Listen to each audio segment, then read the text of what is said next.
Hello, and welcome back to the Let's Build the 200 subscriber special. Today's going to be another shorter episode because I'm not feeling the best today, but I do want to slowly, chip away at my my dream here of getting this thing built. So today we're going to be doing a little bit of the mission planning for the Combat Air Patrol for the Enterprise Carrier Battle Group.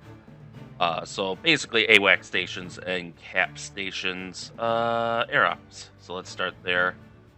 So here we have our Hornets. Let's see, those are short sword, broadsword. Both Fs, right? Yeah. So what we're gonna do here is I'm gonna instantly ready these, and in reality, all these aircraft wouldn't be just like on the carrier already armed.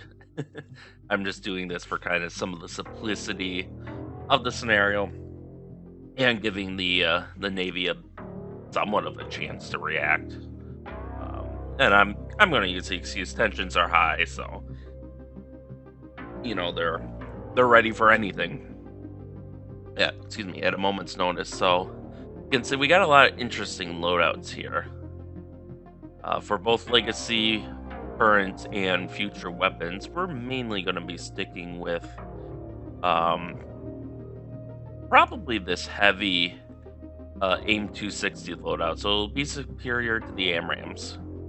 They'll get the FLIR, which will give them a limited short-range counter stealth protection option, basically.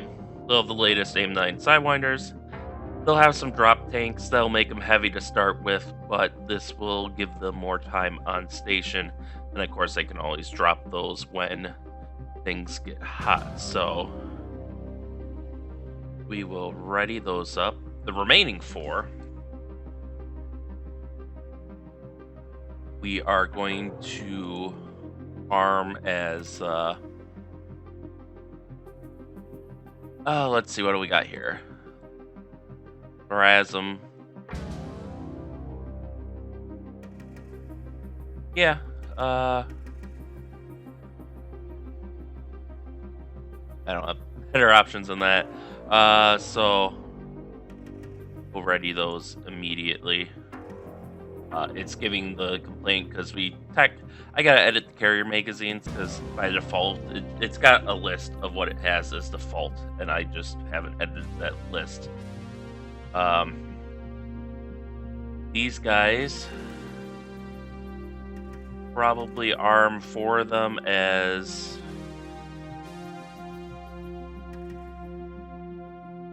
okay.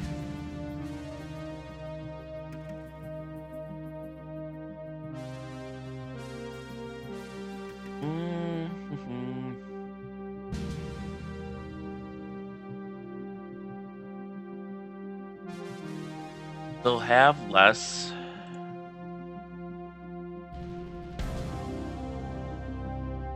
They'll have a little more endurance this way, but our operations are all kind of going to be short range anyways.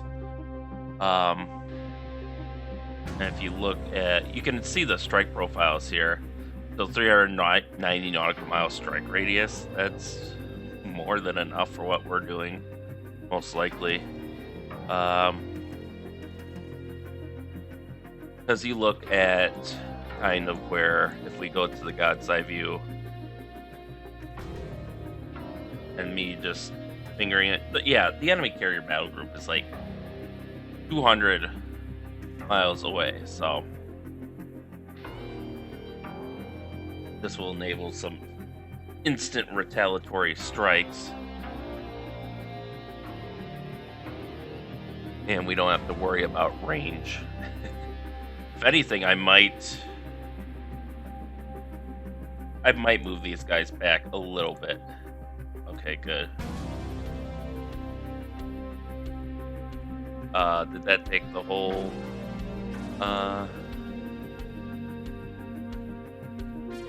Almost.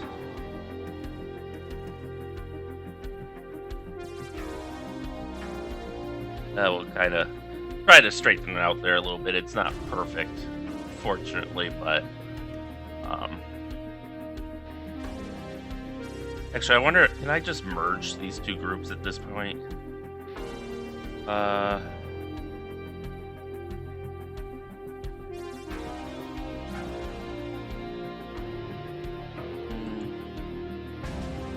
It does not look like I can do that easily, and I don't want to mess up all the other work I've done already. But we got our subs.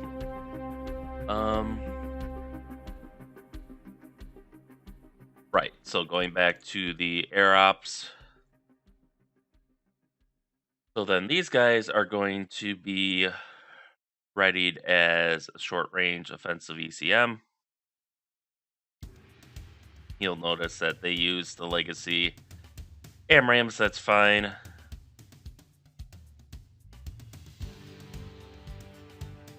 Actually, they have the same odds, really. The only difference is these guys, the ECM has a bit longer range. So actually, I'm going to swap those. They'll be easier targets for any sort of defenses that the enemy might have, you know, like enemy fighters and whatnot. But they have tons of ECM. Am I missing squadron here? No, it just moved it for some reason. Okay. And likewise, I think we're kind of going to do the same thing with the other squadrons. Have 2/3 set for kind of a heavy air-to-air loadout for interception.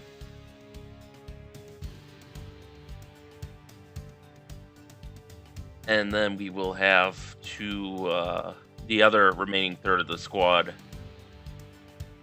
as anti-surface with the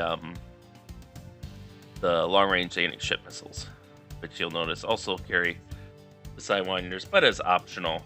It'll be interesting if using like the scenario edit if they do those or not. And then we'll do the same job with Hatchet Squadron here.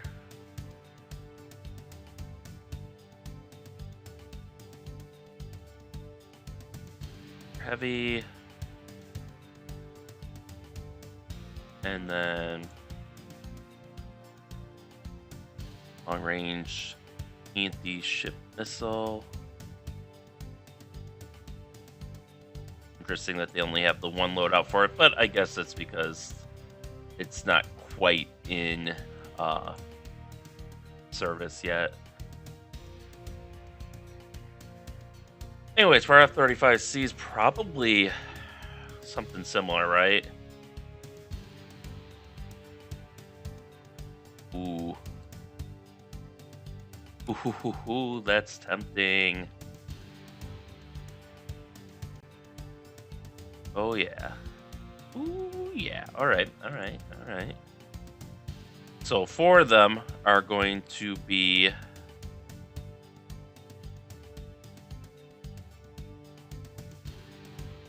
so they'll have. So this is where decisions really need to be made, right? So we can have them running. Oh, they only carry 6. Okay, that gives them the gun pod. Normally they would go without the gun pod. So what we can do here, actually, and something we'll need to do, is with all the latest updates, one of the things that they've updated is how loadouts change the radar visibility of an aircraft. So if you go in with, you know, you can't just send in an F-35 with like weapons hanging off the wings and all that and expect it to be just as stealthy as a clean internal loadout. So they changed that, which is nice, but I'm curious as to how. And you'll see they even have these different database IDs, so that way they can say, hey, if you're running this loadout, you have these stats. Okay, there we go. So if we run We want to compare 26,473 with 26,475. So you'll see this is basically their base signature, and here we can see, wow, that's a significant reduction. Even the light loadout with that just adds the gun pod and 2 missiles. Wow, that is okay. So I think that's basically informed my decision making here. I do want to see what the yeah, I figured Hawk would have to be carried externally, so they're still stealthier than a Hornet would be, generally speaking, but not super stealthy. So actually, what I'm going to do with the F-35 squadron, and do we just have the one? I think I just gave them the one. All right. So 4 of them are going to have the internal only. Okay. And these are going to be used for like interception of priority targets. Yes, I know the F-35 isn't necessarily the fastest guy around, but with how sneaky he can be, this might let him get into launch range of, say, AWACS platforms or something. The next 6 are going to be armed with a heavy external loadout. So at this point, they will be not really that much stealthier than the Hornets, but they will be able to pack about as much punch. I'm on station's another issue, but we'll cross that bridge when we come to it. And then the last 2, we are going to ready and arm as the Hawk weapons. So that gives us, for anti-surface operations, we have 12 Hornets loaded with 2 long-range anti-ship missiles apiece, and then 2 F-35Cs with the anti-ship hypersonic weapons. That'll make for a nice mix. And then, of course, we have the Growlers that we can throw into the mix as well. Now, these guys are, obviously, this is not going to surprise anyone. Boom. Ready up. Now, for these, what I'll probably do is configure the helicopters. We'll configure them as, let's see, long range gives us 175 minutes at 35 nautical miles as opposed to 135. So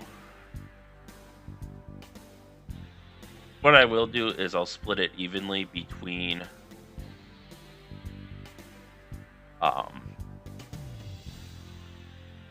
the,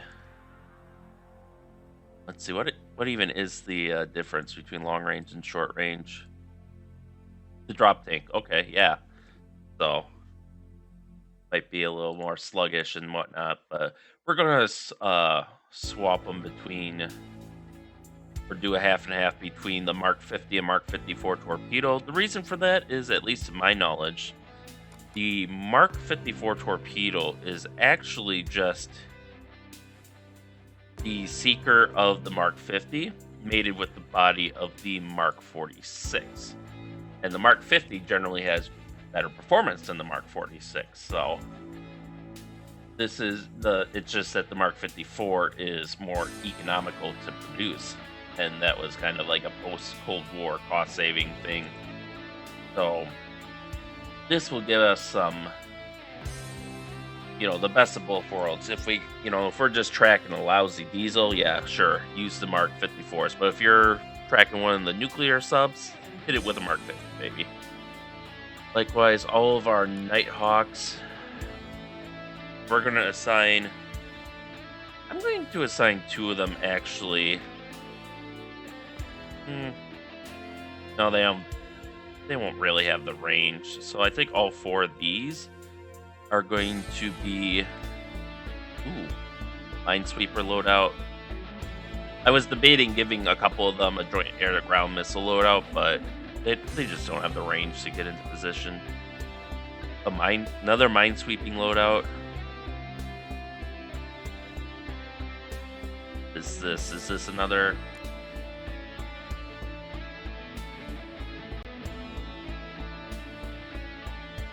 Oh, so that's kind of an ESM loadout. Yeah, I just wanted to make sure they weren't, I think what I might do is I might let one of them... So 3 are going to be kitted up for search and rescue in case there's pilots. Now, they don't have, like, an integrated... Like, pilots ejecting is still kind of a thing you have to script, I think. But... just for... We'll say they're ready, just in case, even though for this scenario, I probably won't bother with the script for down pilots. It kind of amazes me that they don't just have it built in, because, I mean, Fleet Command did that in, like, 1999. Already had, a chance of ejection, and they even had a chance of shoot failing. So the poor guy would be screaming all the way down until he went kersplat against the ground. Fucking gruesome, man. But we're going to ready this last one as an ESM. Where did I see it? As an ESM support. Just possibly something to play around with. And these Super Hornets we did already. Now, 6 of these we're going to arm as... Or not arm, but 6 of them are basically going to be tankers. But then 2 of them I will have readied as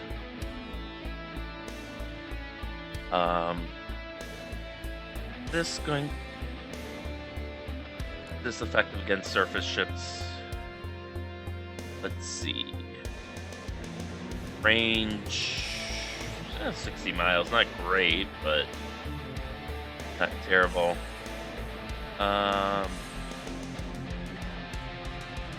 Anti-surf, alright. And I don't see...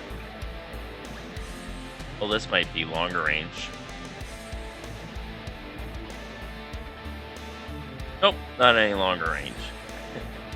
But it is a newer version, I gather, so we'll probably go with that. So we can use...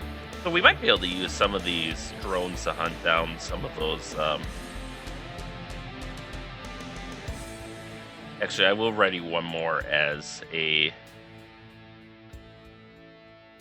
So the idea here is we could probably use these drones to kind of hunt down some of those hydrofoils that are going to be attacking us and harass them, while the remaining keep our forces in the air.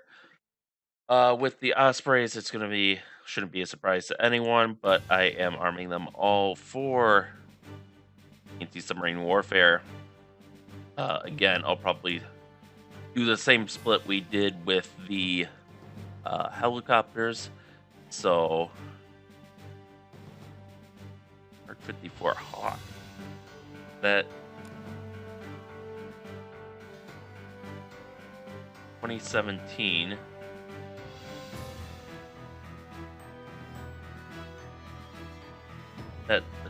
Yeah, it's a torpedo.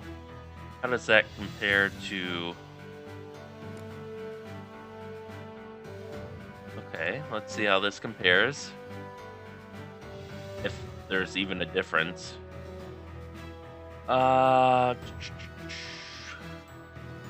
Looks like the Hawk has a faster climbing and sinking rate.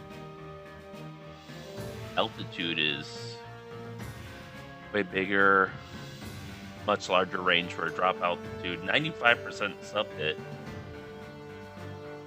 Uses this Mark 54 LHT warhead.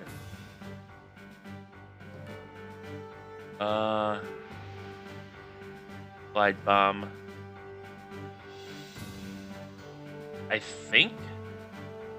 Oh, okay. So this is, I believe, a standoff version of the Mark 54, if I'm not mistaken. Just based on what I'm reading here. And given the only other operator of it is the B-8 Poseidon. So that, honestly, that kind of tips the scales. So 4 of them are going to be armed with the Mark 54 Hawk. I want to make sure I've got the right thing selected. And then the other 2 will be armed with the Mark 50. While they can carry 4 of those babies. So they still got... You can keep these guys kind of closer in, and then the standoff ones, even if it's not optimal, they can reach out and touch someone at range. Okay, let's extend these all so I can see what I'm doing. Bola Stalker. I gotta actually check and see how... Hub 1, Parcel 2, and 3. See, that makes sense to me. Oh, I don't know where those other 2 came from. Yeah, ready immediately for cargo. Now, these are going to be, most of what's left are going to be, yeah, likewise, these guys are going to be, these Nighthawks on the supply ship are going to be cargo as well.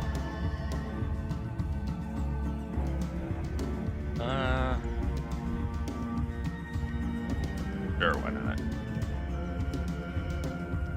But then all the others are Romeo Seahawks. So they will all be configured. For these guys, probably just the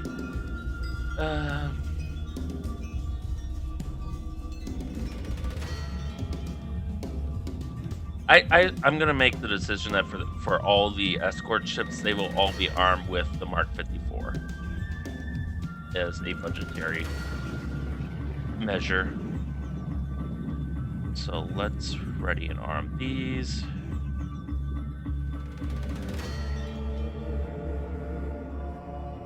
Ready and arm.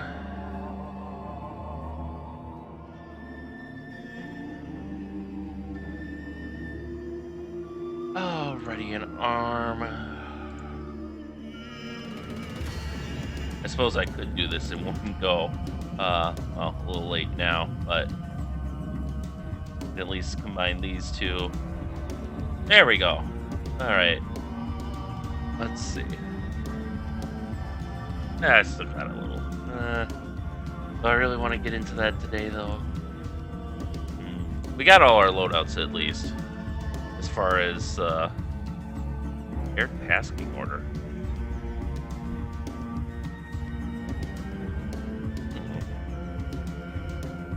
Yeah, I think I've got some research to do on these missions, but oh yeah, because I got to come up with like reference points. I think for combat air patrols you need relative reference points, so that way the reference points have to move with the carrier battle group. Is that even under the formation editor?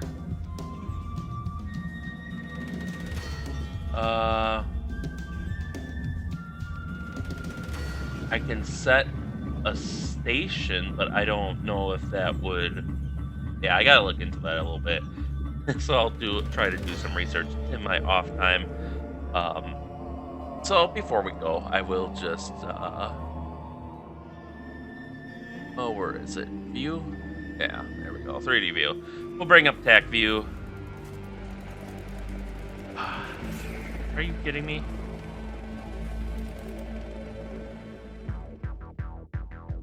there's your problem. You're looking in the wrong drive. Honestly, it's probably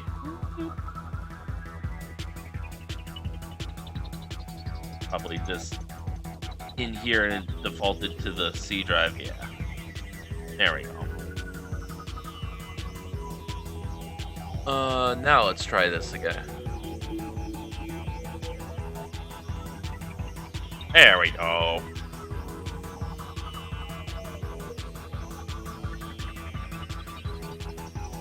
All the assets gotta load in, but you can see our beautiful fleet is taking hold. And I am pretty excited to see them in action. So, and obviously we got a lot of Chinese stuff that we'll probably see in action too. But it's going to be quite the clash, I think. I hope. I don't want it to just be a knockout, but I like this. They don't have a model for it, so it's just this teeny tiny little like oiler. And then you got this guy, which is obviously massive in comparison. Even though the supply class ships are, I think they're roughly equivalent to a destroyer or cruiser in size, maybe a little bigger, actually. But so anyways, I guess that next time I'll work on either Chinese loadouts or maybe getting up some of those combat air patrols. But until then, thank you all for watching and stay tuned for next time. Stay safe out there, and we'll see you then.